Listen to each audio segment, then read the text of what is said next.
The very latest just came off the printer as I was walking over here. Looks like we are dealing with tropical depression number 3. That's in the Bahamas. That's the system we've been talking about as far as one to watch. We've seen at least some of the thunderstorms kind of flare up a bit, though the system itself is still under some pretty substantial shear, and that's at least kind of inhibiting any rapid growth. So as far as we're expecting, this is likely to make its way basically towards the Gulf of Mexico over the next 2 days. We're likely to start getting involved in Florida even into tomorrow. This disturbance, just wanted to mention, the one in the Bay of Campeche, is at least in a slightly better chance for maybe a little bit of development. Could also become a depression even later on today as that drifts off into central Mexico.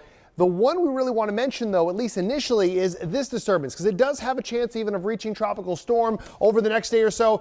At first, though, we have to get the system basically past Miami, past the Florida Keys. We're likely to be dealing with some pretty heavy rain showers there, potentially even later on tonight, but better chances will really come into the daytime tomorrow as that system continues to move off towards the north and west. The actual center of circulation basically right about in this area, at least that low-level circulation, which was indicated just a little bit earlier this morning, and that's why now we're talking about a tropical depression. So again, still a system to watch. Here's a look at the water vapor imagery, and you can actually see a couple of different things here. One of them, you can actually see an upper level low off to the northwest of the system, and that's helping to shear some of those thunderstorm tops basically off towards the north and east of the system. So while we're still talking about that lower level circulation, out ahead of that, again, in a kind of hostile environment, and even as that surface low moves towards the north and west over the next day, we're still dealing with that upper level low interfering with it. So this is, as we're saying, not perfect conditions to see this thing rapidly intensify as it approaches the Gulf Coast. Nonetheless, it is moving into that area that we're dealing with all the oil cleanup, so there will be some implications.